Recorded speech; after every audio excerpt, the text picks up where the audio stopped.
Hello, my friend. Today I will tell you another long-forgotten legend. Close your eyes and let the magic transport you to Middle-earth. Our journey begins.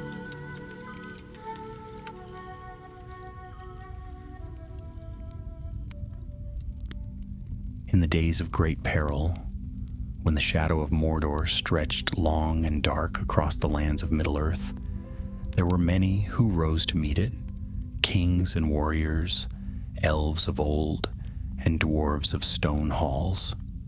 But not all heroes rode with banners or bore names sung by minstrels. Some were quiet folk, whose deeds were whispered only by the wind. This tale begins in Edoras, the golden hall of Rohan, where the white banner of the horse lords fluttered in the high mountain winds. The land was fair, wide plains of grass rolling like sea waves beneath the hooves of the riders of the mark. In the shadow of the great hall of Meduseld lived a girl of no renown, no title, and no sword. Her name was Hild, daughter of a stable master, born to hay and hoofbeats rather than shield and spear. Hild had seen 16 summers when war came to Rohan. Her hair was sun gold, like many of her kin, her eyes bright and clear as the springs that flowed from the mountains. Her hands were strong and calloused from mucking stalls and heaving buckets, yet she moved with the quiet grace of one who had long learned to listen to the rhythms of beasts and men alike. Her mother had died when she was small, and her father had fallen to orcs on the Eastfold 2 winters past. Since then, she'd worked in the stables beneath Meduseld, tending to the horses of the king's riders with quiet diligence. It was during the darkening days of the War of the Ring when word came that Gondor called for aid. King Theoden, once old and bowed beneath Saruman's spell but now restored to strength, rode forth with the riders of Rohan. Edoras, once bustling with men, was left to the care of the women, the old and the young. Hild watched them ride out, her heart heavy. Among the riders was her cousin Elric, who had taught her to string a bow and ride bareback when they were children. Now he rode to battle, and she remained behind, her hands stained with straw and soot, while the world was shaped by war. It was on the 3rd night after the king had ridden forth that Hild first heard the rumor. She was brushing down one of the older mares, a stubborn creature named Miera, when a breathless boy came dashing into the stables. "Orcs," he hissed, eyes wide with fear. Someone saw them in the woods near Harrowdale. The other stable hands scoffed. "Nonsense," said one. "The king's road is guarded. There are no orcs left south of the Snowbourn." But Hild stood silent, the brush still in her hand.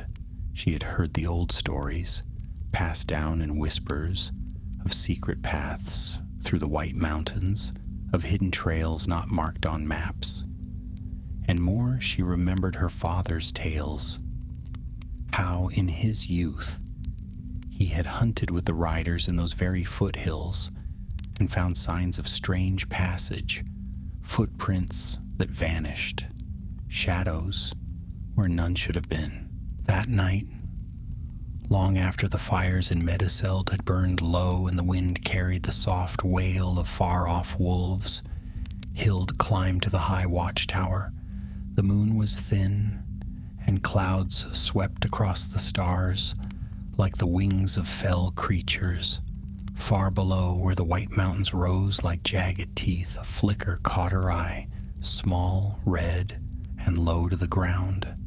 A fire too small for a camp of men, too bold for wild beasts, and too near the hidden paths that led through the dim holt the dark woods that guarded the ancient road beneath the mountain. She descended in haste, her heart pounding like a war drum. The next morning she went to Captain Aldrich, an aging warrior left to guard the gates of Edoras in Theoden's absence. "I saw fire in the hills," she told him, her voice steady. "Orcs may be moving through the dim hold.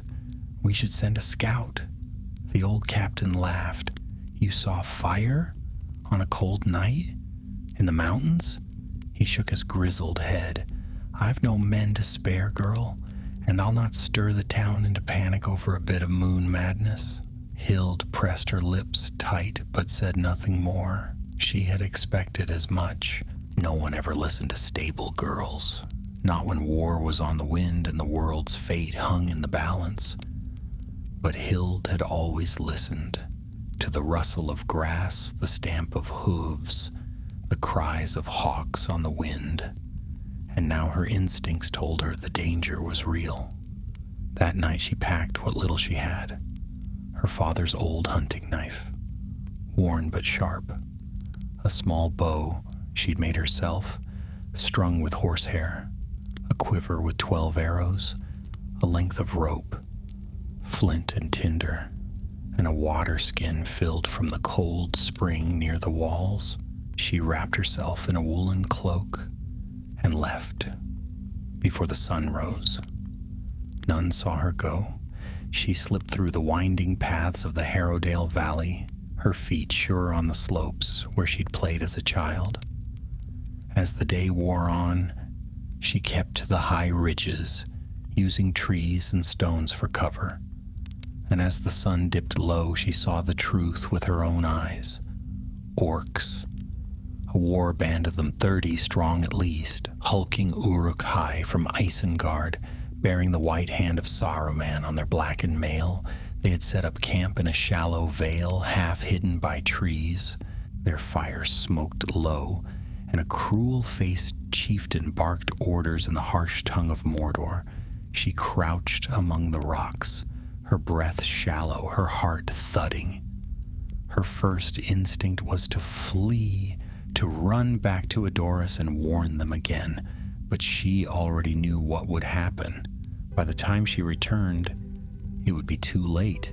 The orcs would descend on the settlements of Harrowdale, villages undefended, homes filled with women and children, none expecting war.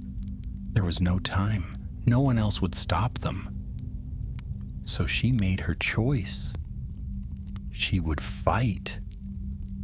Not like a warrior in gleaming mail, not with sword or shield or horns blown on the wind, but with cunning, with the knowledge of the land, the skill of the hunt, and the courage her father had once seen in her eyes. She waited until dusk, then crept away into the woods, heart racing, mind already forming plans. She would be a shadow in the trees, a ghost in the dark, and by the time the sun rose again, the hunt would begin. The forest that bordered the dim holt was old, thick with gnarled oaks and twisted pines, their branches weaving a canopy that choked the sky. Sunlight barely reached the mossy floor, and shadows clung to the trunks like cobwebs. This was no place for the careless or the faint of heart. Few from Edoras wandered here, for the trees whispered in strange ways, and the elders spoke of ancient things that slumbered beneath the mountains. Hild knew the tales. She had grown up hearing them by the hearth, stories of the cursed path that led under Dweemorberg, the haunted mountain where the dead men of Dunharrow were said to dwell. Her father had never spoken lightly of that place. Yet now, as she picked her way through the underbrush, bow slung over one shoulder and her hunting knife at her belt, she felt no fear. Not yet. There was no time for fear, only focus. She followed the orc tracks with care. Their passage was not subtle. Branches broken, footprints deep in the soil, torn ferns and crushed mushrooms. She noted how they moved in a staggered line, several of them dragging something behind. Sacks or spoils, perhaps.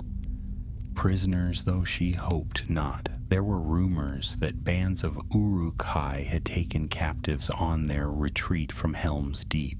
As the path twisted lower into a rocky hollow, she crouched and studied a patch of dirt, a fresh print, clawed and deep, a single drop of black blood beside it. Orcs, yes, and injured. That would slow them.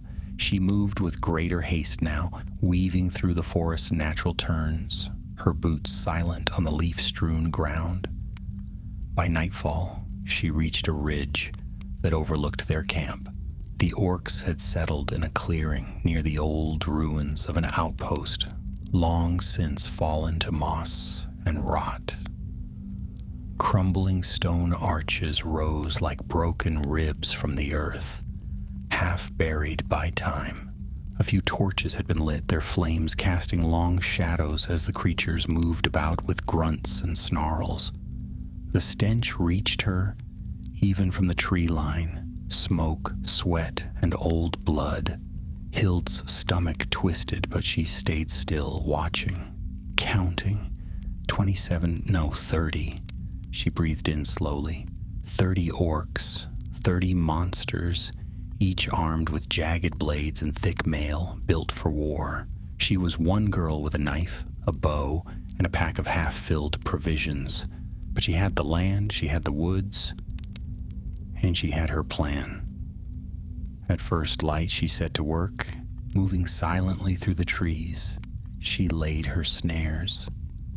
Simple traps, but placed with precision.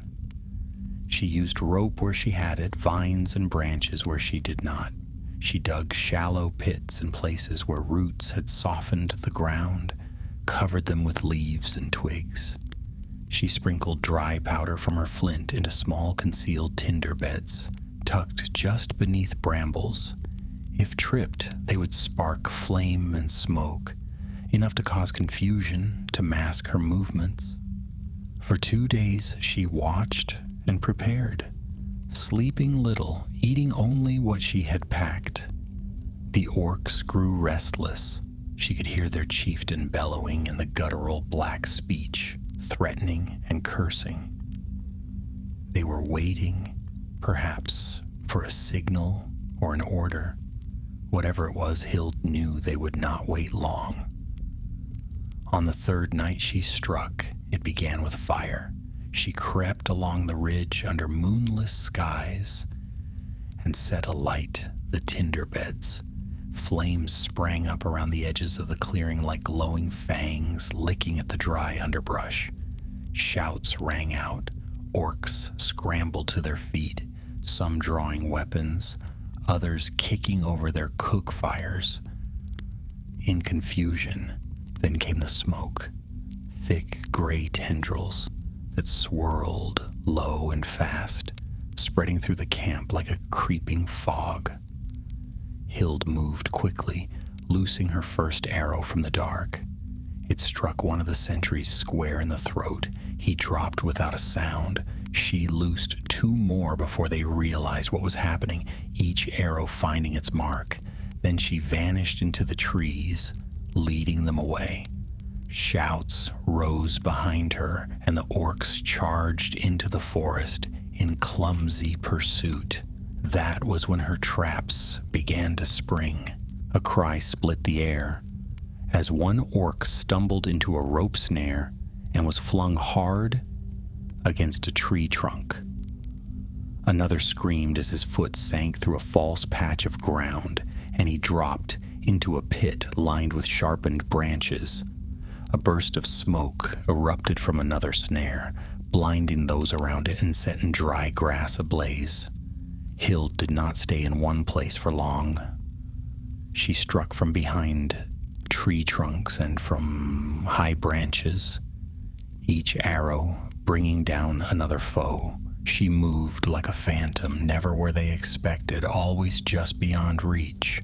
The orcs grew panicked, their formation broken, their chieftain's orders drowned by fear and fire. By dawn, 11 were dead, their bodies sprawled among the roots and rocks. Hild's quiver was nearly empty. Her breath came in ragged gasps, sweat stinging her eyes. But she pressed on.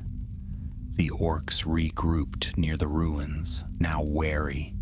They spoke in snarls and hisses, looking over their shoulders. Some thought it was the work of the dead men, that the forest itself had turned against them. Others believed a hidden force was hunting them, a ranger or elven scout. None imagined it was a girl. That night, the chieftain sent scouts into the trees, 3 at a time. Hild waited until they separated, then picked them off one by one. She retrieved what arrows she could, cleaning the blood off with grass, her hands trembling but her resolve firm. A wound on her leg throbbed from where she had slipped down a slope, but she bandaged it tightly and moved on. The next day brought rain, cold and steady, masking her scent and softening her footfalls. The fires in the camp died. The orcs huddled in small groups now, their numbers dwindling.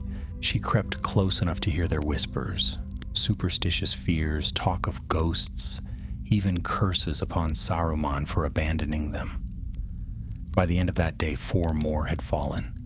Hild was running low on arrows, on energy, on time. She had not slept more than an hour at a time. Her muscles ached, and her fingers were blistered from drawing the bowstring. But the end was drawing near, and she knew it. The orcs were breaking, their fear gnawing at them like rats in a granary. All that remained was the final blow. So she set her last snare. Not a trap for limbs or fire or panic, but a bait. She dragged the body of a fallen orc into the center of the ruins and left it there, slumped beside the broken arch. Then she waited high in a nearby tree, her bow across her knees, her last 3 arrows ready. When the chieftain emerged, massive and scarred, flanked by his last warriors, Hild did not hesitate. She loosed 1 arrow into the backmost orc before they even sensed danger. As the others turned, she sent another into the throat of the second. The chieftain bellowed in rage and charged straight for the body, swinging his axe wildly, thinking the attacker was hidden there. He found nothing, and that moment's pause was all Hild needed. Her final arrow flew true, striking the chieftain in the shoulder. He roared and stumbled, then turned, eyes burning as he scanned the trees. Hild dropped from the branch and ran, not away, toward him. The axe swung as she ducked beneath it, her knife flashing in the rain. She struck low, slicing behind his knee, then drove the blade upward beneath his ribs. The chieftain howled and grabbed at her, but she twisted away and stabbed again and again until he crumpled to his knees, and then he fell. Hild stood over him, chest heaving, soaked with rain and blood. Her knife dropped from her fingers, clattering against the stone. Around her lay 30 dead orcs. The clearing was silent. The hunt was over. The morning after the final battle was gray and still. Mist clung to the ground like a shroud, and the air was heavy with the scent of wet earth, scorched wood, and blood. Hild sat slumped beside the crumbled stones of the ruin, her back against a moss-covered wall, her limbs trembling with exhaustion. Her clothes were torn and damp, her hands crusted with dirt and dried blood, and a shallow cut ran along her temple, left by the chieftain's final blow. She had barely managed to roll aside in time, but she had done it. It was finished. She counted the bodies again, though she didn't need to. 30, all of them dead, sprawled in grotesque positions among the ruins and trees. Most had fallen by her traps, a handful by her arrows, and 3, those last 3, by her hand. It did not feel like victory. There were no horns blown, no banners raised, no voices singing her name.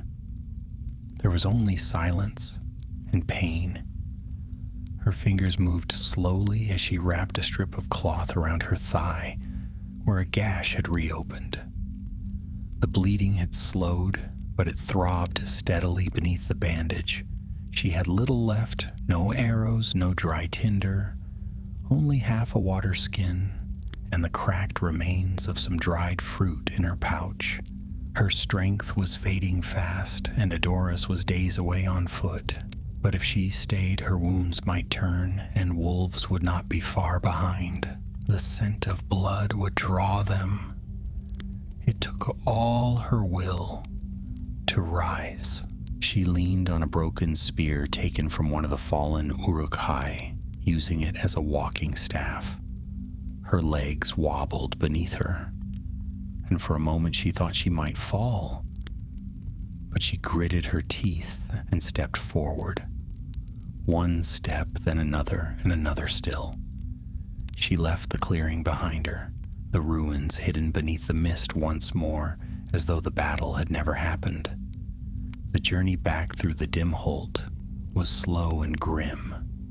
The sky remained overcast, the sun little more than a pale smear behind the clouds. She moved in silence, stopping only to drink or to lean against a tree when her legs threatened to give way. Twice she heard movement in the woods, once the sharp bark of a fox, once the fluttering wings of birds startled from their nests. But no other signs of danger came. It was as though the forest itself watched her go, letting her pass as a ghost might, untouchable and unseen. On the evening of the second day, she reached the slopes above Harrowdale. The village nestled in the crook of the valley, its houses low and quiet beneath the towering cliffs. Smoke curled from chimneys, and the scent of cooking drifted up to meet her. Life went on, unaware of what had passed in the shadows above. She descended with care, following the narrow trail that wound its way down the ridge. Her pace was slow, every muscle aching, but she made it before nightfall. As she approached the outskirts of the village, a boy tending goats saw her from a distance and called out. His voice was high and surprised, and within minutes others emerged from their homes.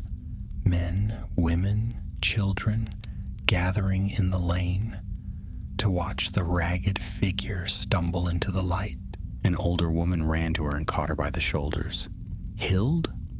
Sweet Stars, is it you?" Her voice was tight with worry, her hands trembling as she guided her to a bench. "Where have you been, girl? We thought you'd gone to Edoras, or worse." Hild tried to speak, but her throat was dry. Someone brought her a cup of water, and she drank deeply before managing to whisper, "The woods, the old ruins." Her voice cracked. "Orcs, they're gone now, all of them." The villagers exchanged confused glances. One of the older men, a carpenter with a bristly beard, stepped forward. "Gone? What do you mean?" Hild looked up at him, her eyes dark and hollow. "I saw their fire. No one believed me, so I followed them, trapped them, killed them." She paused, swallowing hard. 30. There were 30. A silence fell over the group. It was not disbelief she saw in their faces, but something closer to uncertainty, as if they could not quite understand what she had said. A stable girl, alone, defeating a warband of Uruk-hai? It sounded like a tale fit for a bard, not the soot-smudged girl who had mucked their stalls and delivered feed in winter. But then a voice rang out from the road above. "She speaks the truth." All eyes turned. A rider of Rohan was descending the trail, his helm in one hand, his cloak torn and muddied from travel. His face was pale, and a linen wrap was tied around his ribs. Elric, Hild's cousin, she stood as best she could, her eyes widening. "You're alive?" He gave her a crooked smile and stepped forward, wincing with every motion. "Barely. Took a blade to the side in the battle at Pelennor. Thought I was done for, but a healer patched me up and sent me home." He turned to the gathered villagers. "On my way here, I passed through the forest above. I saw the ruins, saw the bodies."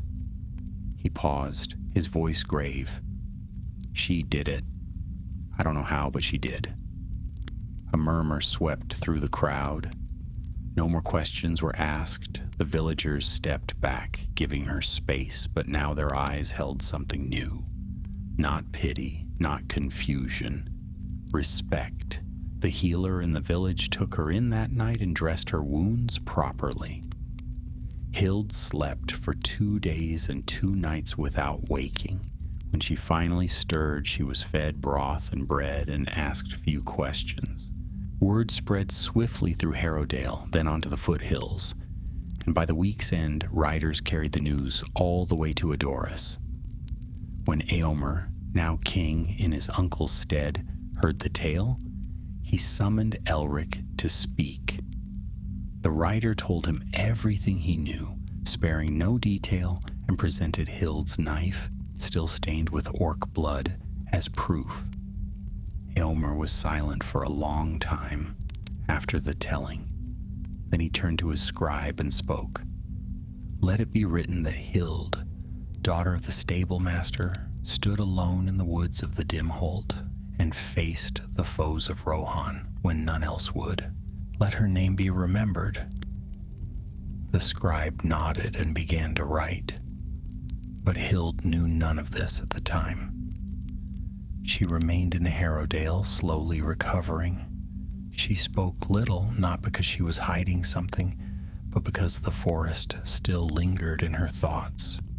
The memory of firelight on steel, the terrible sound of the orcs dying, the face of the chieftain as he fell. She had done what needed to be done, and now at last she could rest. Spring came early that year. By the time the snows had melted from the ridges above Harrowdale, and the first crocuses pushed their heads through the thawing soil, the tale of Hild had already taken root, far beyond the valley.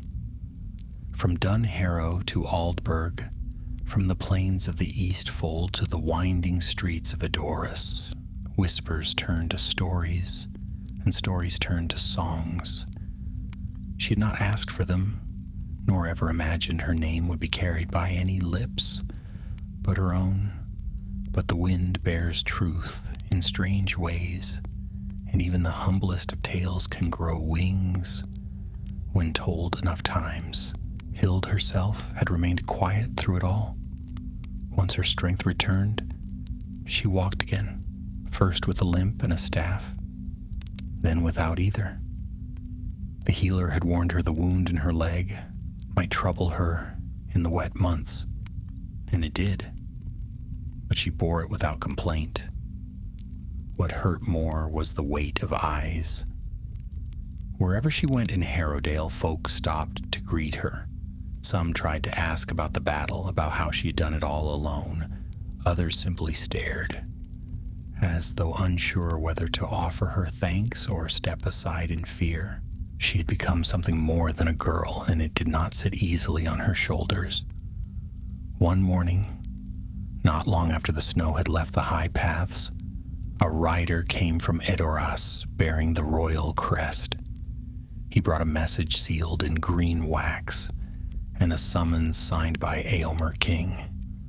The parchment was clean and formal, the wording clear.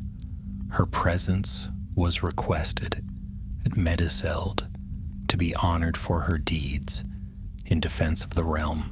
She had stared at the letter for a long while after the rider left, uncertain what to feel. Elric, who had remained in the village to finish healing from his wounds, found her sitting by the goat pens, with the unopened letter still in her hand. He crouched beside her, squinting up into the sun. "You should go," he said, not unkindly. Refusing a king's invitation is a rare thing. Hild gave a half-hearted shrug. "I'm no one special, Elric. They want a tale. They don't want me." He chuckled. "They're the same thing now." In the end, she went. She did not ride, though the villagers offered her a mule. Instead, she chose to walk, as she'd always done. Boots worn and laced tight, a cloak over her shoulders, and her father's old hunting knife at her side. The way to Edoras was long, but not unfamiliar, and the rhythm of walking brought calm to her thoughts. The grass had turned green on the plains again, and birds wheeled above the snowbourne, their cries shrill and joyful in the open air. It was nearly sunset when the golden hall rose before her, tall and gleaming upon the hill. She'd seen it 1,000 times from below, but now for the first time she climbed its steps, not as a stable hand, but as a guest. Guards met her at the doors. They wore the livery of the mark, green and gold, proud and tall, and one of them nodded upon hearing her name. He led her into the hall, past tapestries of ancient kings and carvings of horses galloping through time. Fires burned in the great hearth, cast in long shadows across the pillars. And in the center of the hall, upon the throne of Rohan, sat Eomer. He rose as she approached, taller than she remembered, with hair like sunlight and the bearing of one born to command, yet his eyes were kind, and there was a weariness in them too, a heaviness born of battle and the loss of many things. "You are Hild," he said, voice strong and even, "daughter of Helmric, stable master of Meduseld. You were once unseen among us, yet now your name is spoken with honor. I welcome you." Hild bowed stiffly. "I am no warrior, my lord," he smiled. "That is why your tale carries such weight. When warriors rode east and captains looked elsewhere, you stood in the shadowed woods and defended our people." He gestured to one of his attendants, who stepped forward with a bundle wrapped in linen. "We do not forget such deeds." The bundle was unwrapped, revealing a short sword, simple but finely wrought, the hilt bound in leather and the blade etched with the mark of the Ritter mark. "It is not meant to hang upon a wall," Eomer said, "nor to weigh upon your belt in pride. But if ever you should need it again, let it answer swiftly, and let all who see it know that you are counted among the defenders of this realm." Hild took the sword with care, her hands steady, though her heart fluttered. It was not gold, nor glory, but it was something deeper. Recognition. Not for the legend, but for the girl who had acted when others had turned away. That night she stayed in the guest chambers of the hall, beneath heavy beams and embroidered curtains, though she barely slept. She found herself restless, rising before dawn, and walking alone through the upper fields as the sun painted the mountains in soft gold. Edoras had changed, just as she had, and she could no longer see herself among the stalls and feed buckets. Yet she did not belong among lords and banners either. When she returned to Harrowdale a few days later, she did so quietly. The sword remained wrapped in cloth and tucked beneath her bed. She took up her work in the stables once more, though the horses seemed to regard her with new solemnity, as if they too had heard the tale. Life went on, but differently. Folk still came to speak with her now and again, some to offer thanks, others to bring their children to hear her story. She told it rarely, and only in part. Elric left not long after, returning to his company in Aldburg. Before he went, he placed a hand on her shoulder and said, "If ever you ride to war, Hild, I'd rather you beside me than half the riders I've known." She smiled and watched him go, though she wasn't sure if she would ever follow that path. Her place, for now, was still among the hills and the quiet fields of the valley. But not all things go unnoticed in the land of Rohan. At the midsummer feast held in Edoras that year, a minstrel sang a new ballad beside the fire. It told of a girl of no name who braved the dark forest and slew 30 beasts of shadow with traps and arrows and wit sharper than steel. The hall fell quiet as he sang the final verse, his voice low and steady. She bore no horn, she bore no crown. Her blade was plain, her hands were brown, yet when the riders rode away, she stood alone and made them pay. And somewhere far from the golden hall, in a small village nestled between the cliffs, a girl brushed down a horse beneath a fading sky and did not know that her story had already become legend.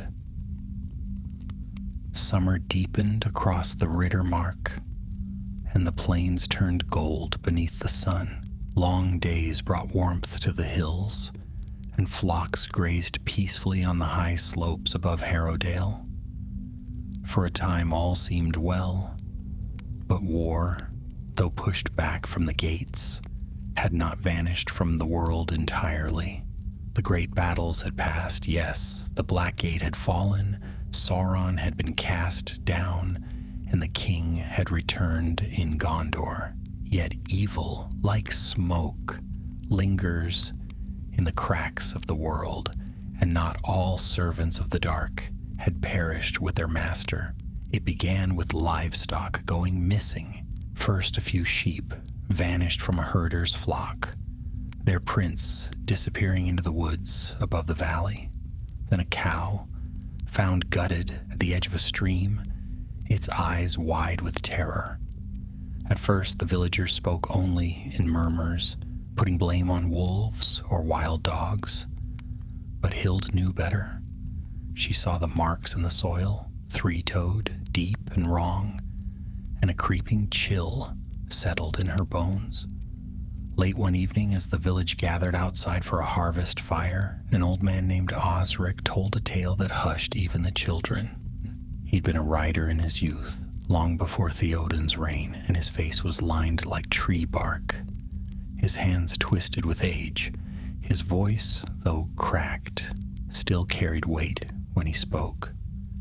"There are places," he said slowly, gazing into the flames, "where the Dark Lord once delved deep, places where his power seeped into the stone and took root. Not all the foul things bred in Isengard or Mordor died in battle. Some fled into the cracks of the world, into the old caves and forgotten woods. And some linger still." The fire crackled, no one laughed, no one spoke. Afterwards, Hild sat alone on the slope behind the village, the stars scattered like silver dust above her. The sword Eomer had given her lay across her knees, the cloth wrappings pulled back just enough for the blade to catch the starlight.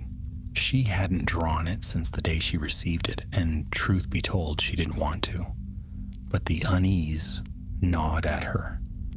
The traps she had set near the fields were untouched, and the usual signs of predators were missing.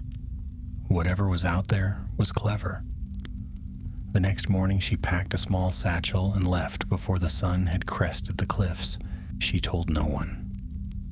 Not because she feared they wouldn't believe her, but because she knew what must be done. If something had crept back into the hills, hiding in the ruins or shadows beyond the Dimholt, then she would find it before it found the village. Her path took her along the riverbank, Through ferns and tall grasses humming with insects, she kept low and moved fast, her senses sharp. The sword, still sheathed, hung at her side, and the weight of it felt strange and unfamiliar, nothing like the bow she once carried. She still missed it. Her handmade weapon, lost somewhere among the trees during that final desperate fight. But the bow had served its purpose, and the sword would serve its own. By midday, she reached the edge of the old forest. The trees loomed taller here than they did around the Dimholt, their trunks gnarled and roots twisted like the fingers of giants. Sunlight filtered through in broken shafts, and the air was cooler, stiller. She stepped lightly among the leaves, every crackle beneath her boots sounding louder than it should. She found the first body not long after. It was a deer, half-eaten, but not in the manner of wolves or bears. Its throat had been torn open, but the rest of the body was left untouched, as if killed for sport rather than hunger. There were no hoofprints nearby, no sign of anything natural, just deep gouges in the bark of a tree and strange symbols, crude, almost like scratches, but repeating, spiraling inward. Her breath caught. She knew the marks, orc runes, old ones. Not far from there, she found another sign, a trail of soot, thin and broken, leading to a low cave mouth hidden beneath a shelf of stone. Brambles covered the entrance, and the ground around it was littered with broken branches, some stripped of bark as if clawed. Her first thought was to turn back, to mark the cave and return with help from Edoras. But something else caught her eye. A scrap of cloth, barely visible beneath the brambles, brown wool frayed at the edges. She reached in and tugged it free. It was a child's cloak. Her heart stopped. There had been no word of missing children in Harrowdale, not yet, but perhaps no one had noticed. Perhaps someone had wandered too far from the edge of the village. Or perhaps this was not the first child. Perhaps it was just the first clue. She crouched beside the entrance and listened. At first there was only silence, but then she heard it. Low breathing, distant but real. The sound of something alive, something waiting. Hild unsheathed the sword. It felt cold in her hand. The grip too fine for her rough fingers. The weight unfamiliar. She took one step forward, then another, pushing through the brambles into the dark. The cave sloped downward quickly, the air turning damp and foul. She moved slowly, letting her eyes adjust, careful not to step on loose stones. The smell grew stronger. Rot, damp fur, and something acrid, like burned flesh. Shadows moved on the walls, flickering with the faintest light from deeper in the tunnel. She heard a whisper, not in words, but a sound like breath against stone, slow, scraping, rhythmic. Then came another sound. A sob, a small one. She followed it. The tunnel widened into a low chamber, and there, by the wall, a child crouched, no older than 5 or 6, hair tangled and face streaked with dirt. He looked up at her, eyes wide, and opened his mouth to speak, but before he could, a snarl erupted from the shadows behind. Hild turned just in time to meet the creature as it lunged. It was not a full-grown orc, but something twisted. An offshoot, perhaps, or a youngling. Its eyes were pale and bulbous, its skin mottled with scars, and its teeth long and yellow. It swung a curved blade at her, but she raised her sword and parried, the clang ringing off the cave walls. She struck back, not with grace, but with sheer instinct, driving her shoulder into its chest and sending it sprawling. It scrambled back to its feet with a hiss, blood dripping from a cut across its arm, and lunged again. This time she stepped aside and brought her blade down in a clean arc. The creature fell, gurgling, and did not rise. She stood panting, the sword shaking in her hand, then turned to the child. He stared at her with something like awe, then ran to her and clutched her leg. "It's all right," she said softly, brushing his hair back. "You're safe now." She carried him out of the cave as the light of evening touched the treetops. He said his name was Baron, and that he had followed a rabbit too far from the village. He had been taken by something. He didn't know what, only that it smelled foul and whispered to itself in the dark. When she returned to Harrowdale, the village stood still once more, watching her come. She did not speak of what she had fought, nor did she show the sword, though it was stained with fresh blood. But the boy was in her arms, and that was all they needed to see. The shadow had returned, but it had been turned back again, and Hild, the girl from Edoras, had stood in its way. In the days that followed her return from the cave, Hild found that quiet no longer followed her the way it once had. People sought her out, some with thanks, others with questions, and a few with troubled faces and stories of strange things seen at the edges of fields or dark shapes crossing roads when the moon was low.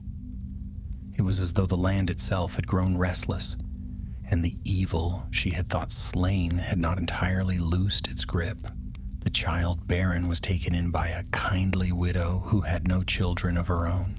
He spoke little at first, clinging to her skirts like a shadow, but each day his steps grew steadier, and his voice returned in short bursts. Hild visited him often, though never for long. She didn't know what to say, nor did she feel entirely comfortable with the weight in his eyes when he looked at her. There was something about the way he watched her, silent and steady, that reminded her too much of herself. Not as she was now, but as she had been after the battle in the woods. Awake, but not entirely returned from the dark. That week the wind shifted. It blew from the south, bringing with it news from the world beyond the valley. A small party of riders passed through Harrowdale bearing messages from Aldburg and Edoras. They spoke of rebuilding efforts in the Eastfold and of skirmishes still flaring along the Isen. Though the Great War was ended, not all darkness had been swept away. Pockets of orcs, scattered and leaderless, still haunted the wild places, desperate and dangerous. The White Hand was broken, yes, but its remnants clung to life like splinters in the skin of the world. Among the riders was a tall woman named Weena, who wore a breastplate marked with a sunburst and carried a horn carved from the bone of a fell beast. She asked for Hild by name and was shown to the stables, where she found her brushing down a restless mare. Weena wasted no time with pleasantries. "I've come from Aldburg," she said, voice low but clear. "Your name reaches further than you think, girl. There are riders who've sung of what you did near the Dimholt, others who still don't believe it. But there's more trouble now, near Dunlith Pass. Something stirring in the hills, something that kills livestock and leaves no tracks. 2 scouts vanished last week. A third was found babbling about whispers in the stones and eyes watching from the trees." Hild didn't answer right away. She finished with the mare, gave it a pat, and turned slowly. "And you want me to come with you?" "We want you to see," Weena said, "to listen, to decide for yourself. There's a caravan that hasn't returned, a village sending no word. You've walked the old paths. You've seen things most of us haven't. You have a way of finding the truth There was no praise in her voice, only certainty. Hild studied her a moment longer, then gave a small nod. "All right, I'll go." She packed again with little fanfare: sword, cloak, a fresh length of rope, and her father's hunting knife, a saddlebag of provisions, a flask of oil, and a pair of heavy gloves. When she returned to the road, Baron was waiting at the gate. He didn't speak, only held out a small woven charm, bits of grass and bark tied into the shape of a horse. She took it, nodded once, and placed it in her pocket. Then she mounted the mare that the villagers had given her at last, a dappled creature named Snowmane's Gift, and rode out beside Wyna into the hills. The ride to Dunlith took 3 days, winding through forests where the trees grew too close together and the light rarely touched the ground. Birds fled at their approach, and at night, the riders took turns on watch, their eyes never leaving the shadows beyond the firelight. On the second evening, they found the first sign of trouble: a burned-out cart, its wheels broken, and the bodies of 2 horses lying stiff in the grass. The wood of the cart was marked with deep slashes, not made by blade or claw, but something else. Something jagged and crude, as if stone had torn through it. Wyna crouched beside the wreckage, her hand brushing over a blackened smear. "There was fire here," she murmured, "but it didn't start with flame. Look here, the grass burned inward. Whatever lit this came from inside the cart." Hild touched one of the wooden beams. It was warm, still, though the air around them was cool. The hairs on her arm stood on end. "This wasn't an attack," she said quietly. "It was a message." They pressed on the next morning, following a trail that grew colder with each passing mile. The road narrowed through a gorge, cliffs rising high on either side, and the rocks were etched with strange lines. Marks like the ones she had seen near the cave. They seemed older here, more deliberate. She dismounted once to trace a hand over them, and the stone beneath her palm felt damp, though the day was dry. When she stepped back, the dampness remained only in the shape of her hand. That night, they reached the edge of the village of Cragmere, or rather what had once been Cragmere. The houses were hollow, their doors hanging open, their windows shattered. No fire burned in the hearths, no smoke curled from the chimneys. The fields were trampled and empty, and the well had been choked with ash. Whatever had come here, it had not come quietly, and it had not left in haste. They searched the village in silence. In one of the homes, a bowl of stew still sat on a table, untouched, its surface hardened with time. In another, a child's doll lay in the corner, its limbs torn and scattered. There were no bodies, no blood, just the echo of fear. They made camp in the center of the square, too weary to press on, too wary to separate. Hild sat with her back to the well, her sword across her knees, and stared at the house across from her. Something about the window above the door felt wrong, as if the darkness inside was thicker than the rest. "Do you hear that?" Wyna asked, suddenly low and tense. Hild shook her head, listening, and then she did hear it, a faint sound, almost like breathing, but not from any of them. It came from below. She rose and stepped toward the well. The rope was still tied to the old crank, the bucket dangling halfway down. She leaned over slowly. The breath caught in her throat. Far below, where there should have been water, there was only shadow. But in the shadow, she saw movement, something pale and shifting. And then 2 pinpricks of light flared deep in the black, like eyes. She stepped back at once. "We need to move," she said, voice sharp now. "Everyone out of the village, now!" But it was already too late. The ground beneath the well cracked open with a terrible groan, and a hand, gray, clawed, and long as a man's arm, shot up from the dark, seizing the edge. And something began to climb. The thing that rose from the well was like nothing Hild had ever seen before, nor wished to see again. Its limbs were long and unnatural, bending in ways that mocked the order of flesh and bone. Its skin was gray and cracked, like the surface of dead bark, and its face bore no features at first glance, just folds and creases, shifting constantly as though it wore a mask of moving shadow. But then it turned toward her, and the folds aligned for a heartbeat into the shape of a leering grin. She didn't shout. There was no time. The riders around her had already drawn their weapons, their blades gleaming in the firelight.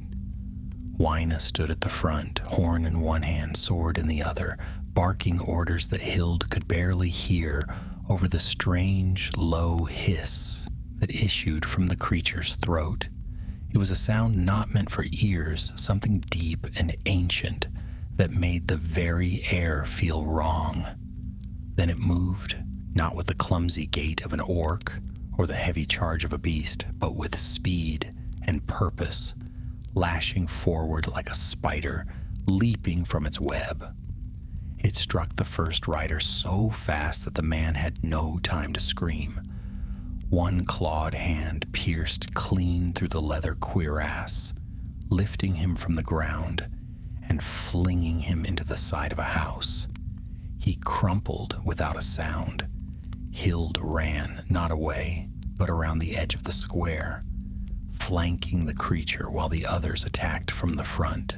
She had no bow this time, no distance to place between herself and the thing, and the sword in her hand felt both heavier and less real than it had in her dreams. Still, she advanced. The creature swung toward her, a blur of motion, but Wyna's voice rang out with sudden force as her horn sounded, and the sharp note split the night like a blade. The creature reeled. Just for a moment it faltered, and in that moment Hild struck. She didn't aim for its chest or head. She knew better than that. Instead, she slid beneath its arm and slashed at the knee joint, hoping to cripple it. The blade bit deep, and a thick black fluid sprayed across the dirt, hissing as it touched the ground. The creature howled, not a sound of pain but of rage, and turned on her with terrifying speed. It swiped once, and the edge of its claws caught her across the shoulder. Her cloak tore, and a burning pain spread down her back, but she didn't fall. She rolled instead, coming up behind it, while Wyna leapt in and drove her sword into the beast's side. The others followed, 4 riders with blades flashing, and though 2 more fell, the creature began to weaken. Its movements slowed. Its shadowy form flickered, as though the shape itself could not hold under so many wounds. With a final roar, it collapsed beside the well, the body steaming and seething like hot tar. The riders stood around it, chests heaving, eyes wide with disbelief. "What was that?" one muttered, "spittin' blood." No one answered. Hild dropped her sword, hands shaking, and sank to her knees.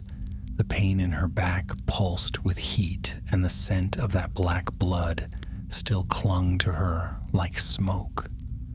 She closed her eyes and tried to steady her breathing. This was no wandering orc, no twisted remnant of Isengard. This was older, wilder, something born of a deeper dark. When dawn came, they buried the dead at the edge of the village, far from the well. The survivors stood silent as Wyna said the rites, her voice quiet but steady, the sun rising behind her like a pale promise. Hild helped with the graves, though the wound on her shoulder burned with every movement. She did not speak until the last stone had been laid, and even then she said only this: "It wasn't alone." Wyna turned to her, frowning. "You're sure?" "There were signs, runes carved in the rock. Not just here, on the road, in the caves. This thing was sent or summoned. It's not the last." They burned the body in a pit, lined with oil and dried timber. The fire took hours to catch properly, as though even flames were reluctant to touch the thing. When it finally began to burn, it gave off a stench so foul that they were forced to stand far back, cloths held to their faces. The smoke rose thick and dark into the sky, trailing toward the mountains. By midday, they left Cragmere behind, sealing the well with stone and earth. Hild said nothing as they rode, but her eyes never left the horizon. The mountains loomed to the north, their peaks sharp as blades. Somewhere beyond them, deeper in the wild places of the world, others like that creature might still be waiting. She could feel it. Wyna watched her closely as they rode. That evening, as they made camp by a fast-moving stream, the older woman sat beside her and offered a flask of water. "You've a way of seeing through things," she said quietly. "I've led riders for 10 years, but never have I seen a girl strike down a shadow beast with such purpose. You didn't just fight, you knew where to strike." "I didn't know," Hild said. "I guessed. I watched. Things like that. They don't expect you to notice what holds them up. They think you'll go for the head, but every monster has to stand on something." Wyna nodded slowly, her expression unreadable. "You're not trained. You've no shield, brothers, no command, and yet you fight like one who has faced more than any of us." "I don't want to fight," Hild whispered, her fingers curling around the charm Baron had given her. "But I can't stand and wait either. Not when I know it's out there." Wyna was silent for a while. Then she reached into her pack and withdrew a rolled parchment. "Yomer has called for a gathering, a council in Edoras, not just his captains, but those who have faced the remnants of the shadow. I'll ride there next, and I think you should come. The king trusts you, and I think your voice might matter more than you know." Hild took the parchment but didn't open it. That night, sleep did not come easily. The stars wheeled above the trees, and the wind shifted through the valley, carrying with it the scent of ash and rain. She dreamed of the well, of eyes in the dark, and of paths she'd not yet walked. But when morning came, she rose and saddled her horse once more, and without a word, she turned her gaze toward Edoras. The roads to Edoras lay bright under the late summer sun, winding through open fields and gentle hills. The grass, tall and golden, rippling in the wind like the waves of a far-off sea. Hild rode with Wyna and the remaining riders, though the journey was quiet. No songs were sung, no tales were told. The memory of what had happened in Cragmere sat heavy on their shoulders, and though the skies above them remained clear, the shadow they had seen lingered in every silence, every glance exchanged without words. Hild said little, as was her way, but her mind was busy. She kept one hand near the hilt of her sword, even when there was no threat in sight. The weight of it no longer felt foreign. It had become a part of her, not in the manner of pride or power, but in the way that scars become part of skin, silent reminders of what was endured and what may still come. They passed through small villages along the way.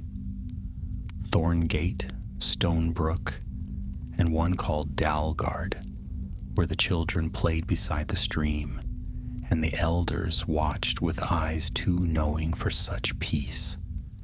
Everywhere they went, people greeted the riders with cautious relief, asking the same questions in different voices. Was the war truly over? Were the lands safe now? Had all the orcs gone back to their holes? Wyna answered as best she could, offering careful truth. The war was over, yes, but evil did not vanish in a day. It seeped and slithered and found new shapes. Some enemies had swords, others had whispers, and the people listened, nodding with furrowed brows. The joy in their eyes dimmed just enough to know that they too had felt something lurking beyond the edges of their fields, when at last the high hill of Edoras rose before them, crowned by the shining roof of Meduseld. It felt different than it had the first time. Then it had gleamed like a symbol of another world, a place beyond Hild's reach. Now, though it was no less grand, it seemed more solid, more real. Not a dream, but a hall where choices were made, and the weight of those choices spread far beyond its golden doors. The guards recognized Wyna and let them pass without delay, though several of them nodded to Hild with quiet respect. Her name had traveled faster than she had, it seemed.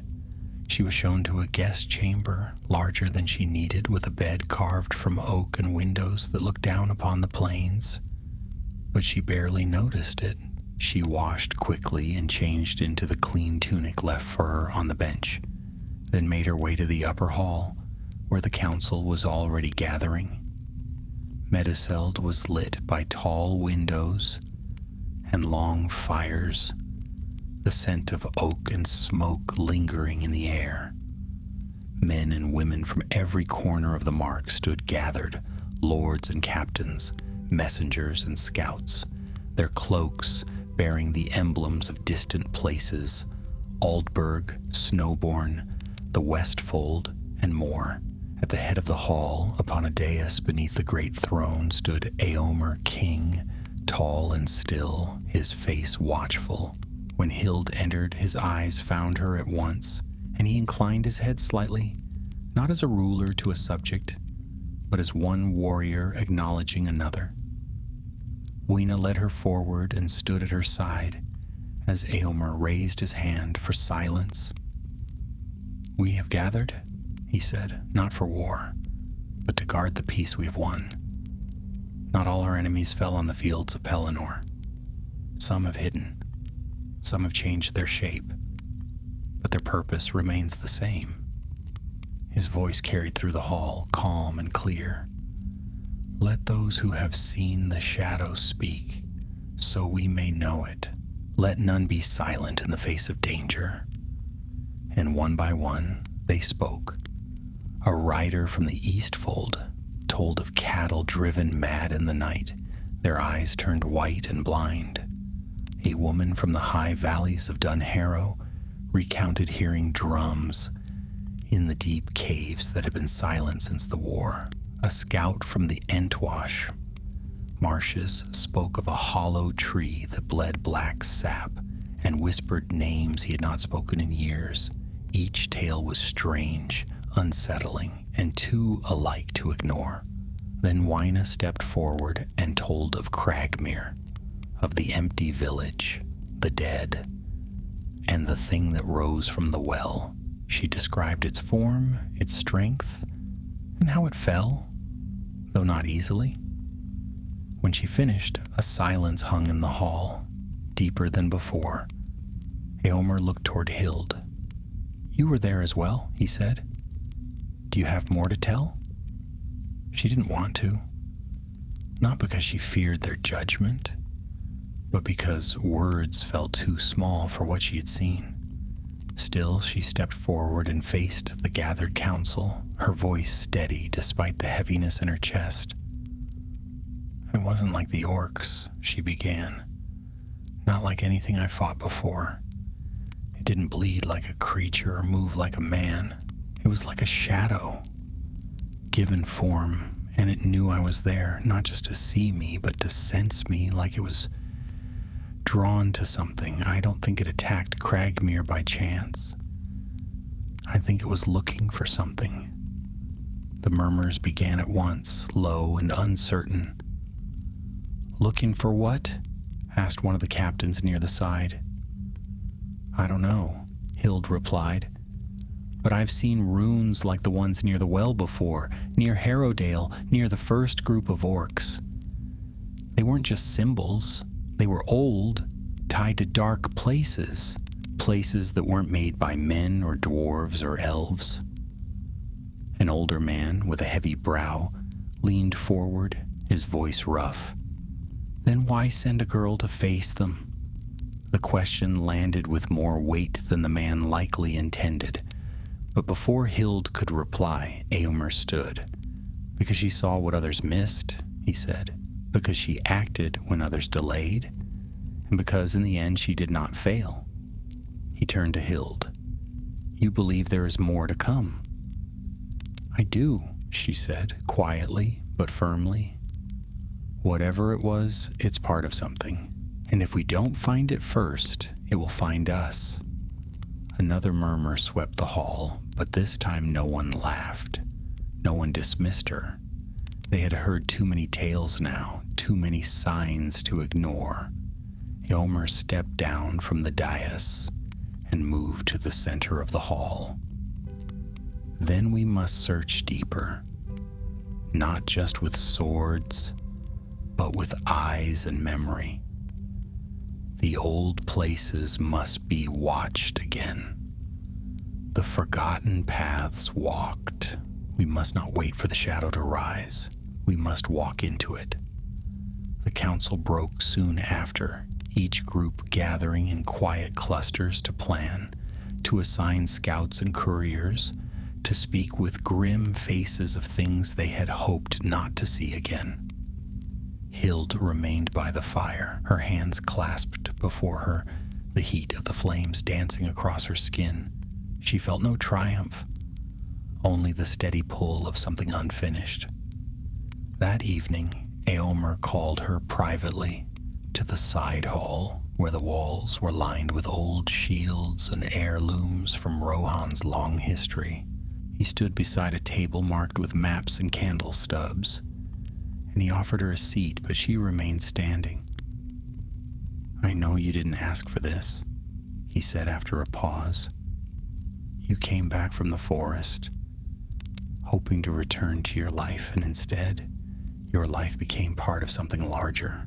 I don't regret it," she said, "but I never meant to become a blade for the crown." Eomer smiled faintly.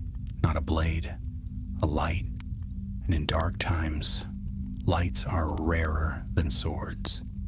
He gestured to the map. "There's a place I want you to go. It lies beyond the western ridges, near the edge of Old Dunland. The land there is empty now, but old records speak of ruins. Ruins built before even the Rohirrim rode north. No one has set foot there in years.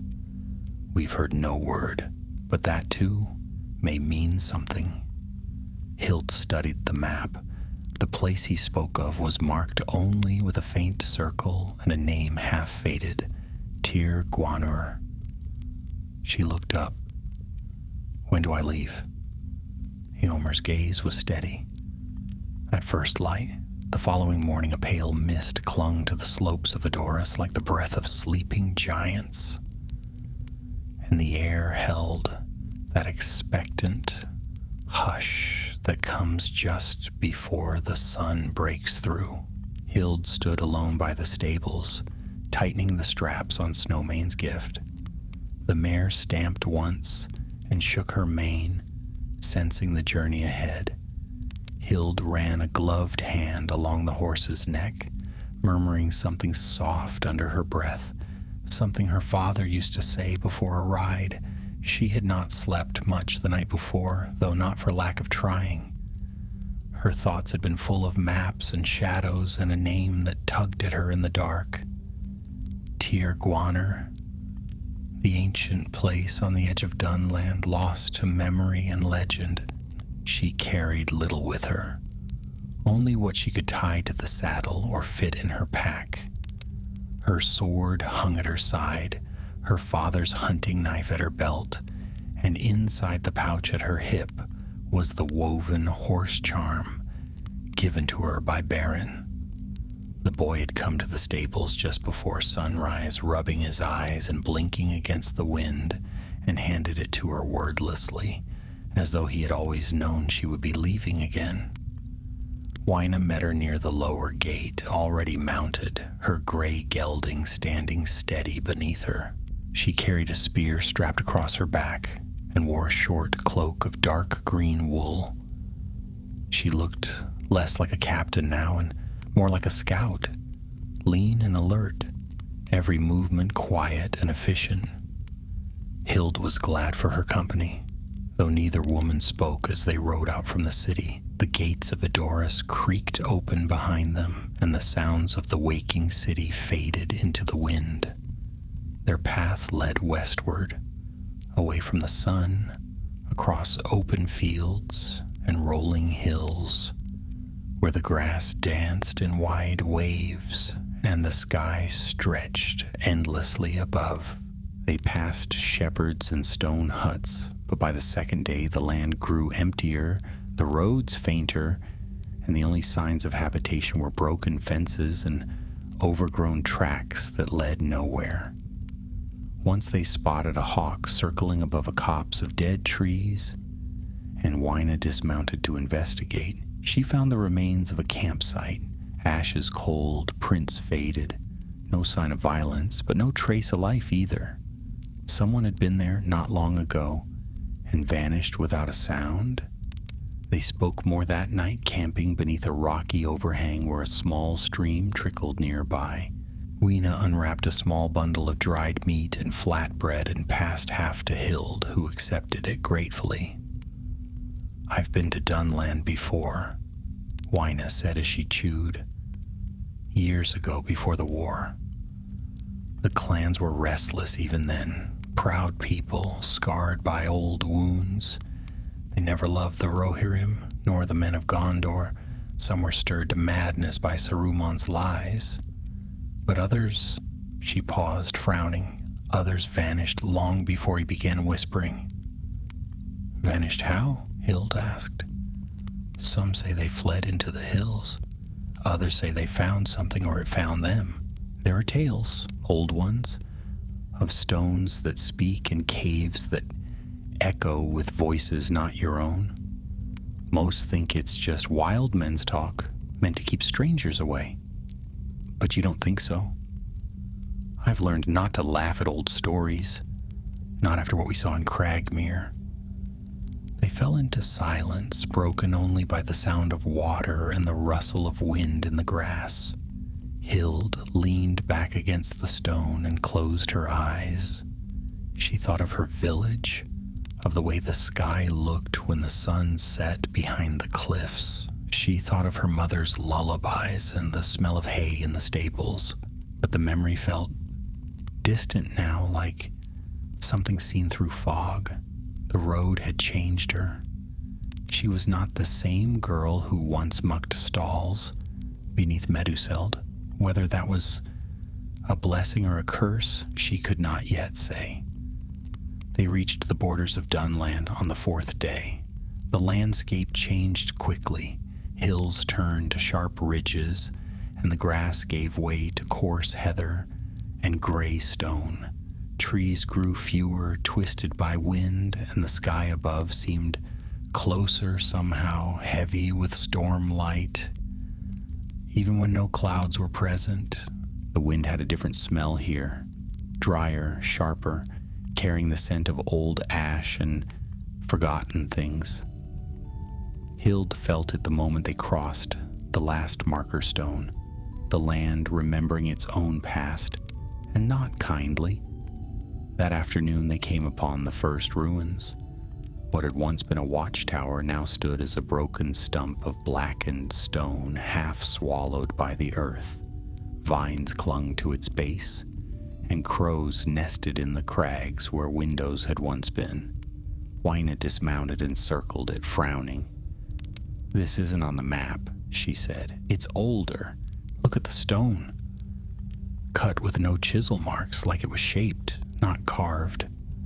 Hild approached the base and touched the stone. It was cold, but not in a natural way. It felt wrong, as though it resisted her touch, and a strange hum rose in her ears.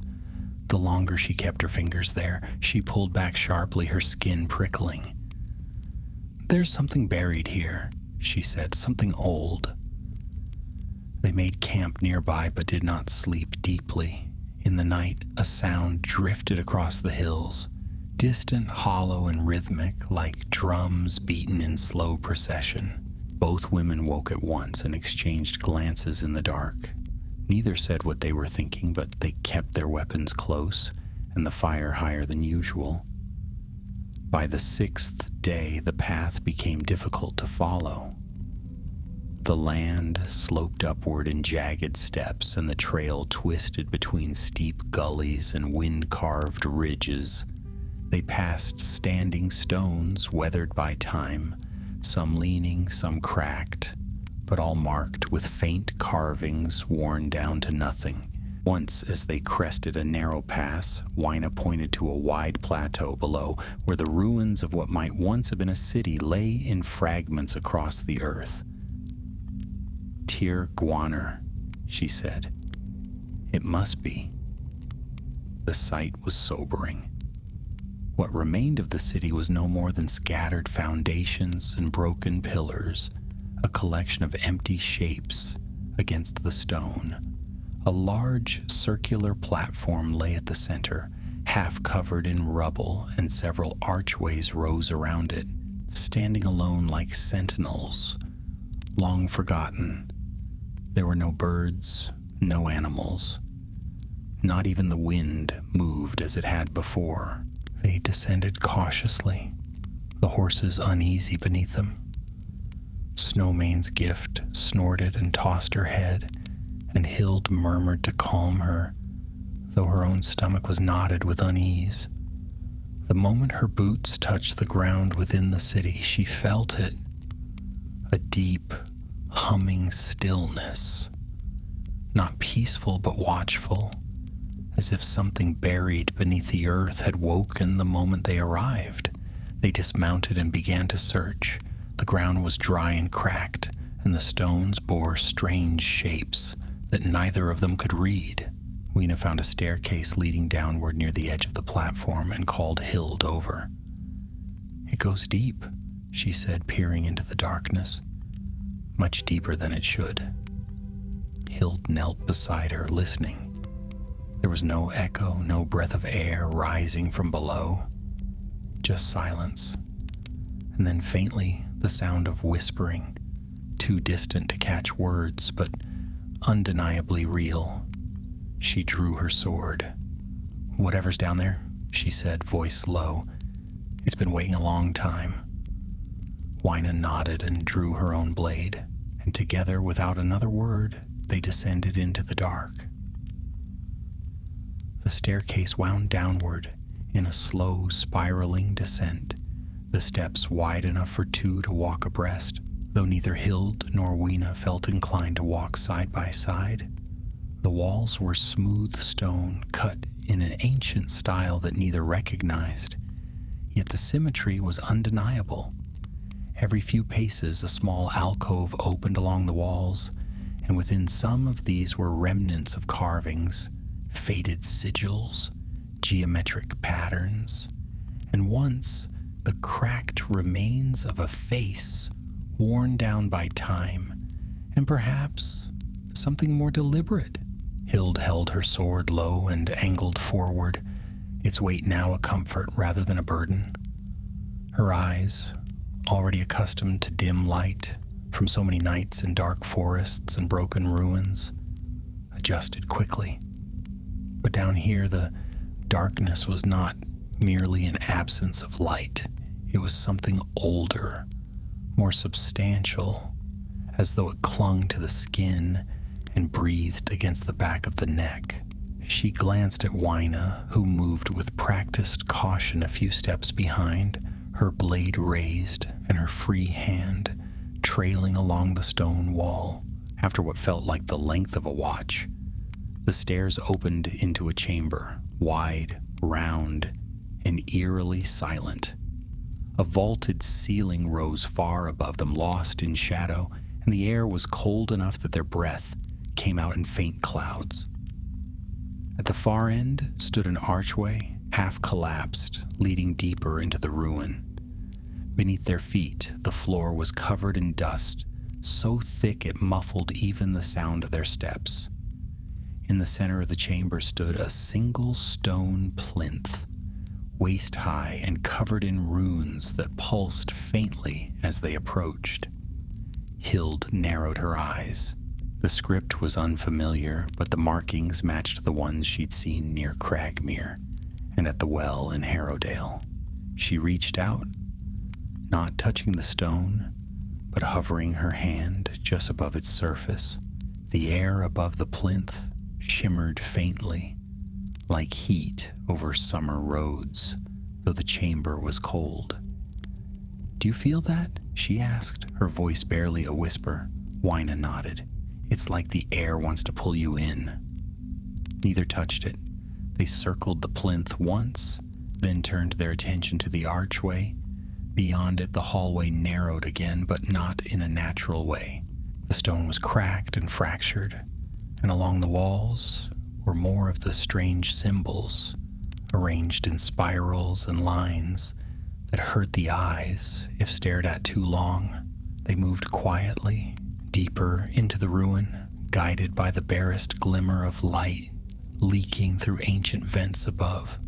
After a time, they came upon a second chamber, this one long and low with 6 tall pillars supporting the ceiling. The floor here was scattered with debris, fragments of pottery, splinters of wood long decayed, and bones. Not fresh, but not dust either. Rib cages intact, skulls split. Some human, some not. They paused in the doorway. "This was a place of worship," Wyna murmured, scanning the walls, which were adorned with faded murals. "Or something worse." Hild stepped forward, crouched beside one of the skeletons, and picked up a piece of broken iron, once a blade, bent and blackened. She turned it over in her fingers, then dropped it. "They fought here." She walked further into the room, careful not to disturb the remains, and made her way to the far wall. There, half hidden behind a fallen tapestry rotted through with age, she saw a door, heavy, arched, and covered in carvings. At its center was a circle, a ring of stone carved with deep grooves that didn't match the others. Something about it tugged at her memory. "It's sealed," she said, as Wyna approached, "but not locked. It opens another way." They examined it together, trying not to let unease guide their thoughts. The grooves in the circle looked as though they were meant to fit something small, like a medallion or a token. Hild reached instinctively for the charm in her pouch, but stopped herself. That wasn't it. This was something else. "We're missing a key," she said, "and whatever lies behind this door." They didn't want it opened. They searched the chamber again, this time more thoroughly. Near one of the fallen pillars, half buried in a pile of crumbled stone, Wyna found a narrow wooden box, blackened and brittle, but still intact. She opened it carefully, and inside, nestled in a fold of deep green cloth, was a disc of stone etched with the same spiraling symbols. It was cold to the touch. Wyna raised an eyebrow. "Fortune or fate?" Hild took it from her, turning it over once before returning to the door. She placed the disc into the circular groove. The fit was perfect. For a moment, nothing happened. Then, with a sound like grinding earth, the disc began to turn, slowly at first, then faster, spinning until it stopped abruptly with a low thud. A series of clicks followed, echoing through the chamber like bones rattling against stone. The door shuddered. Then it opened inward, just a hand's width, enough to release a gust of air, so cold and foul that both women recoiled. Hild covered her mouth with her sleeve, eyes watering from the stench. It smelled like rot, but not of dead things. This was older, like the memory of decay long buried. She pushed the door open farther. Beyond it lay a vast hall, its ceiling supported by immense columns carved to resemble hooded figures with hands clasped over empty faces. At the center of the hall, beneath a shaft of light from some forgotten opening above, stood a dais of stone. Upon it was a shape covered in a heavy cloth. They stepped forward, the sound of their boots echoing loudly now, as if the silence here was waiting to be broken. As they approached the dais, Hild felt a pressure in her chest, as though the very air was watching her. She reached for the cloth. "Hild," Wyna said sharply, her voice tight. "Wait!" But it was too late. She pulled the cloth away. Beneath it lay a body, not flesh, but carved from dark stone, its features eerily lifelike. The figure was tall, cloaked in robes, with hands pressed together as if in prayer. But its face was unlike any face of man or elf or dwarf. Elongated, expressionless, its eyes closed in a way that seemed more symbolic than restful. Around its neck was a circlet of black metal shaped like twisted thorns. For a long time neither spoke. Then Hild said very softly, "This isn't a statue." Wyna frowned. "What do you mean?" "She's not carved." Hild's voice trembled despite herself. "She was turned to stone." Wyna stared at the figure, then took a step back, her hand tightening around her sword. "We need to leave. Now." But even as she said it, a tremor passed beneath their feet, a slow, steady pulse like something old, shifting in its sleep. Hild turned toward the door, heart racing, and from the darkness behind them came a whisper, not loud, not even threatening, just a voice, faint and cold. Too late. They spun round at once, blades drawn, but the hall behind them was empty. The great arched doorway stood ajar, just as they had left it, the columns beyond casting long shadows that swayed as if the light itself were shifting. The air had turned colder. It scraped along their skin like invisible claws, and in the stillness, Hild could hear the faint sound of breathing, though not her own, nor Wyna's. It was deeper, slower, impossibly steady, as though it echoed up from beneath the stone floor. For a moment, neither of them moved. Then Wyna took a slow step back from the dais, her eyes flicking to the stone figure at its center. "If she's been turned to stone," she said, voice low but tight with tension, "then something did it. Something with the power to change flesh and bone to rock. Something that still sleeps in this place." "Not sleeps," Hild murmured. "Waits." She didn't know why she said it. The words had formed in her mind without thought, like water drawn from a well she hadn't known was there.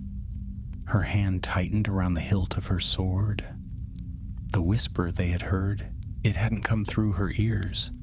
It had been behind her eyes, like a thought planted not by her own mind, but by something deeper, darker.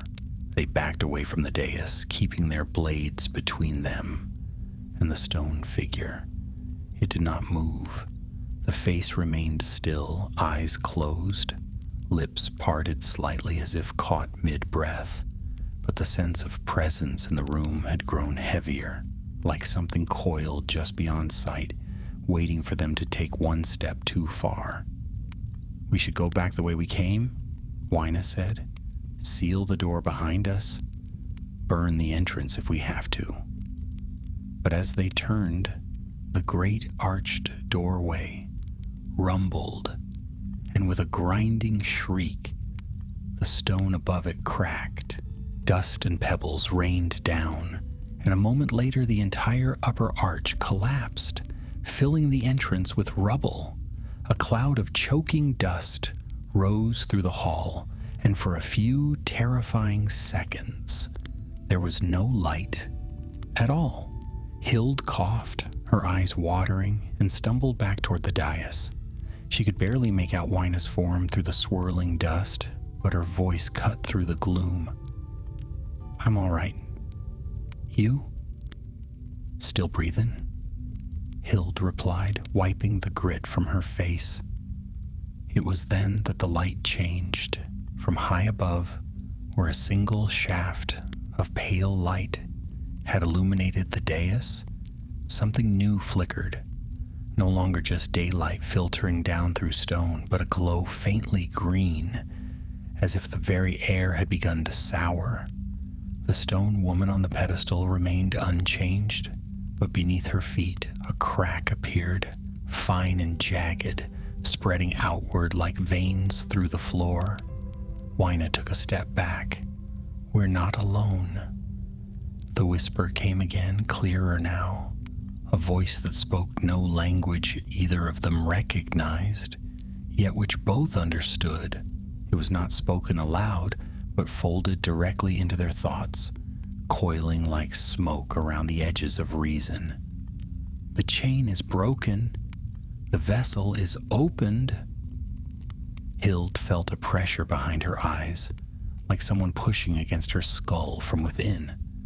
She dropped to one knee, clutching her head, and saw in a flash a vision. A field of black stone beneath a blood-red sky, and upon it stood 9 figures, cloaked and silent, with eyes like dying stars. Then it was gone. She gasped and blinked hard, and the room returned. Wyna had her sword raised again, her eyes wild, scanning every corner of the hall.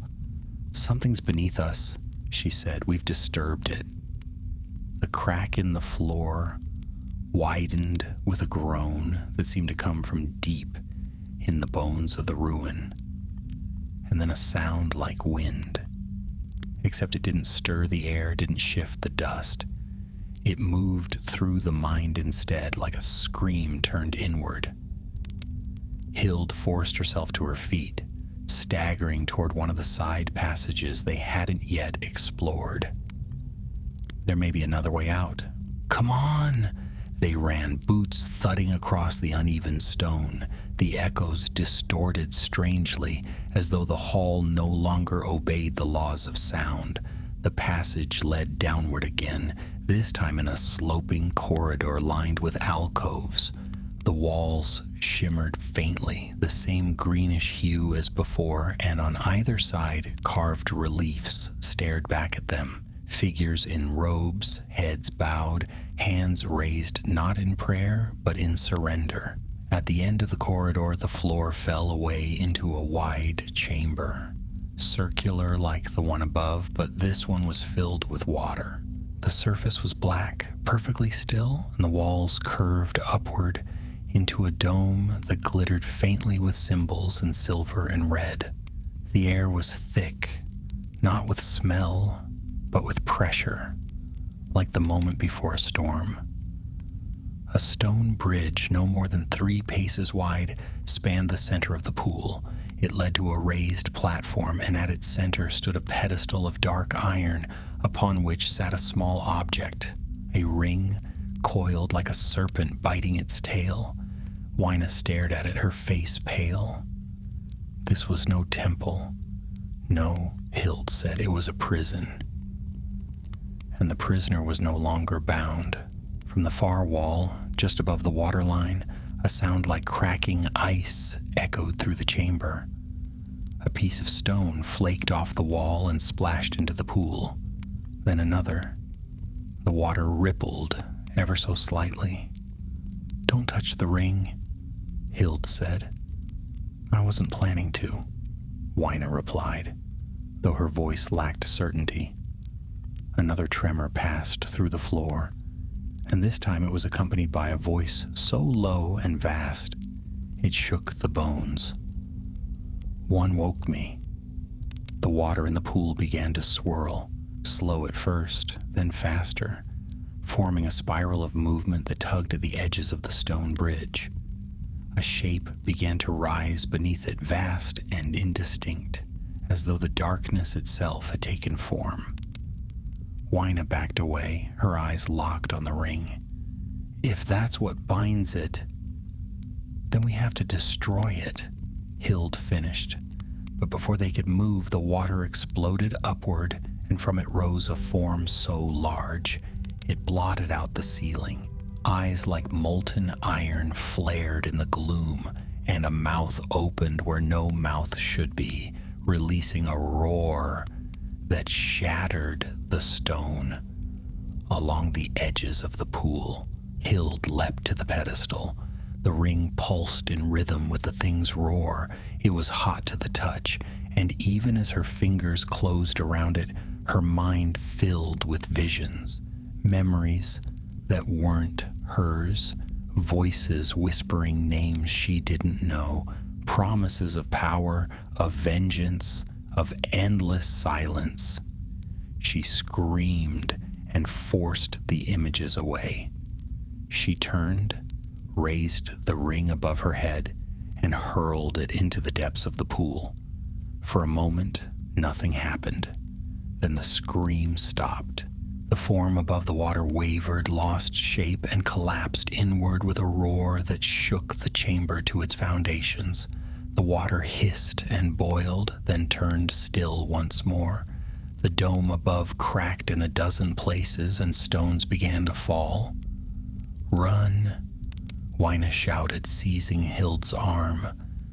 They fled as the chamber collapsed behind them, the ruin groaning and splitting, the walls no longer able to hold the weight of what had been buried. They ran through the corridor, back to the upper chamber, and climbed over the rubble, blocking the doorway with bloodied hands and heaving breath. By the time they emerged into the ruins of Tir Gwanur, the sun had fallen low in the sky. The air outside felt thin and clean, and the wind blew fresh across the plateau. Neither spoke for a long time. Then Wyna turned to Hild, brushing a streak of blood from her cheek. "Whatever that was, it's gone now." Hild nodded slowly, though her gaze lingered on the horizon. "Gone," she echoed, "but not forgotten." They did not linger in the ruins of Tir Gwanur, though the creature had been destroyed. The land around the broken city felt thinner somehow, like a place too long in the shadow of a forgotten god. Stones that had once been merely ancient now seemed weary, as though they had borne witness to something they were never meant to see again. Hild and Wyna rested only long enough to tend to their wounds and water their horses. Then they turned their backs on the broken stairway and the collapsed halls and rode east toward the Rittermark. The light of early evening, long and golden on the high ridges. The journey back was quiet, not for lack of words, but because there were none that could yet be spoken. They camped each night in silence, ate with little appetite, and listened to the sounds of the wind moving through the tall grass.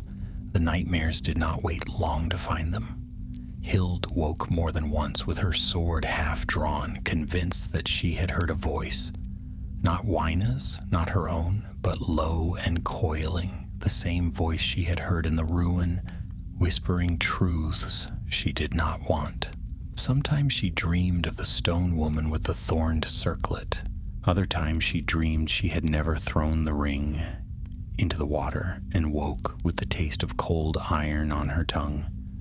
But each time, the dreams faded with the dawn. When they crossed again into the familiar paths that led toward Edoras, the feeling of weight began to lift, as if a pressure had been pulled away from the world behind them. The air grew warmer, the land greener, and the sky returned to its old blue. A great storm passed them on the horizon, distant and thunderless, like the shadow of something vast now fading.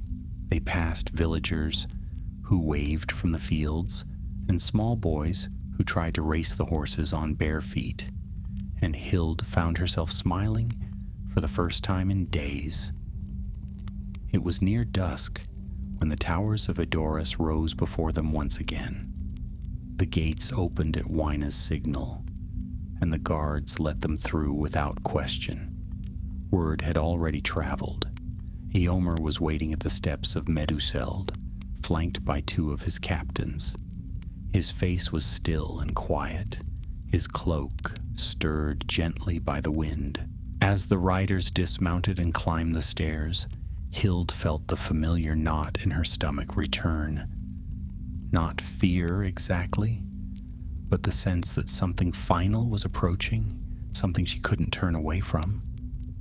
They knelt as was custom, but Eomer stepped forward and raised a hand. "No kneeling for those who have faced what others could not," he said. "Rise, both of you." They obeyed, and for a moment he simply looked at them. His eyes, though steady, were not without sorrow. "We felt it," he said at last. "Not as you did, but there was a moment. 2 nights passed when the air changed. The wind dropped, the birds went silent. The flame in the hall flickered, though no draft had touched it. It lasted no more than a breath, but it was enough." Wyna nodded. "It is done. Tell me," Eomer said. "All of it."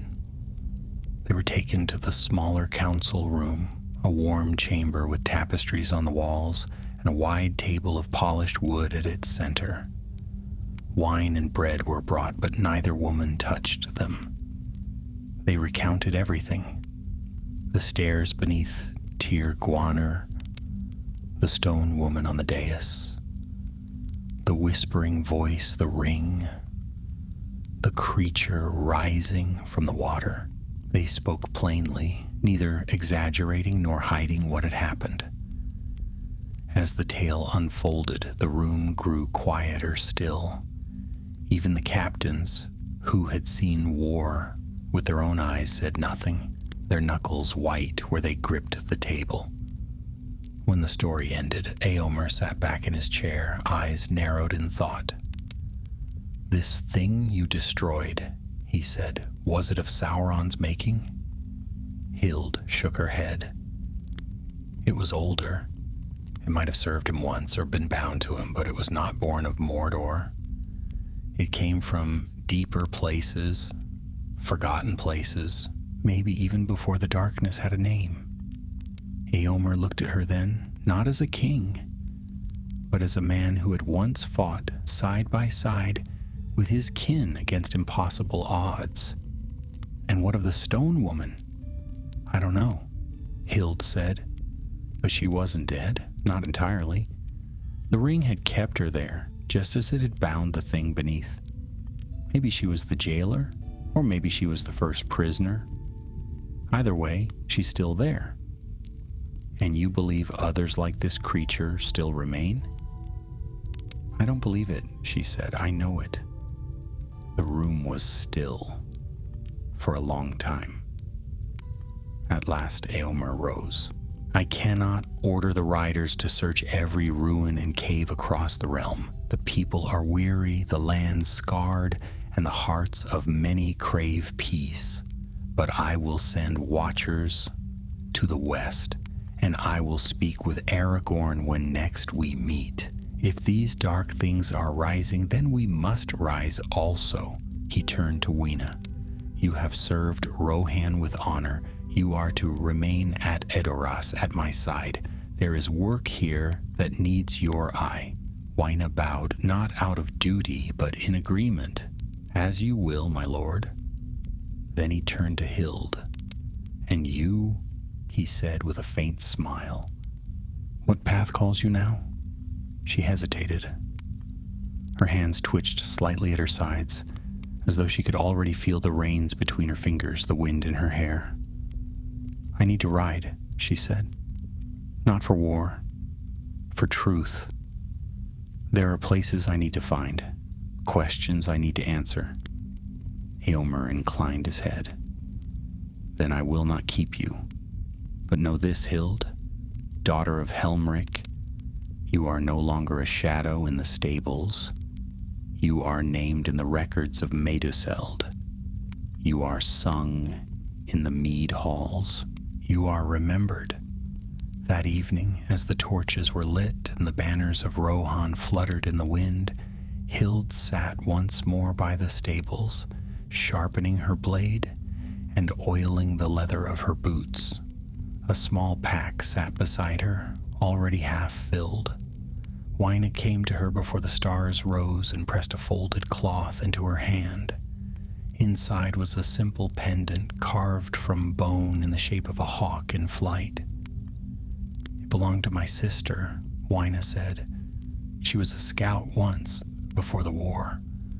She rode into the north and never returned. I think she would have liked you." Hild accepted the gift without words. The next morning she rode at dawn.